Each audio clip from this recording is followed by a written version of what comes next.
अस्सलाम वालेकुम। मैं हूं doctor Sajida Shahnawaz, infertility adviser हूं, आईवीएफ फिजिशियन हूं और आज आपको बड़ी इंपॉर्टेंट बात बताने लगी हूं। जिन लोगों का ये क्वेश्चन है कि मुझे बार बार एक्टोपिक क्यों हो जाती है और एक्टोपिक प्रेगनेंसी के बाद हमारी ट्यूब तो खुली हैं, फिर क्यों डॉक्टर हमें आईवीएफ का कह रहा है, तो आज की वीडियो आपके लिए बड़ी इंपॉर्टेंट है। इसको आप गौर से देखिए। इसकी ये ट्यूब हेल्दी है और ये ट्यूब बीमार है। होता क्या है, स्पर्म ने इतना लंबा सफर करना होता है। यहां से सफर करते करते यूट्रस से जाने के बाद वो ट्यूब के इस हिस्से पे, जहां पे ये आपको व्हाइट बैंड नजर आ रहा है, जब यहां तक स्पर्म पहुंचता है और अंडा ये ट्यूब कैच करती है और अंडे ने भी सफर करना है। अंडे ने सिर्फ 1/3 भी नहीं बल्कि 1/8 हिस्सा भी नहीं, इससे भी कम सफर किया और यहां तक पहुंचा। स्पर्म ने मीलों का सफर तय करके यहां आया। जब अंडा और स्पर्म यहां पर मिलते हैं तो नेचुरल प्रेगनेंसी होती है। अगर तो ट्यूब आपकी हेल्दी है तो ये नेचुरल प्रेगनेंसी जो है ये आहिस्ता आहिस्ता एम्ब्रियो मूव करेगा।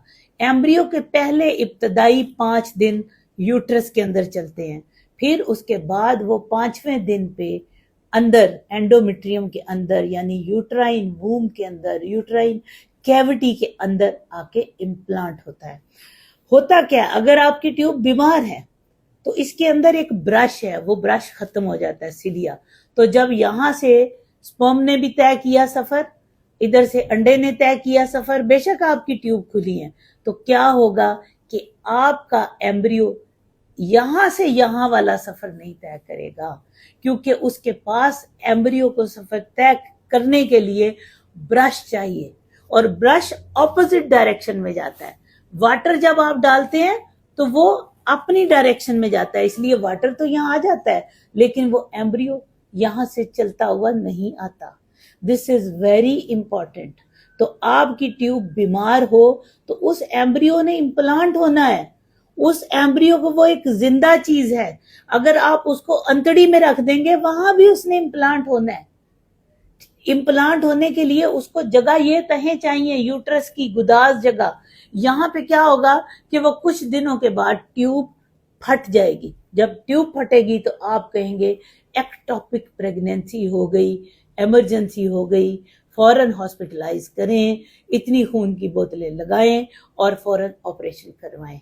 और वो प्रेगनेंसी जो है, ऐसा नहीं है कि वो निकाल के दोबारा यहाँ लगा दी जाए, ऐसा मुमकिन नहीं है। तो अगर आपकी एक ट्यूब की प्रेगनेंसी हो गई है तो अपने डॉक्टर से दूसरी ट्यूब का भी सेहत का पूछे।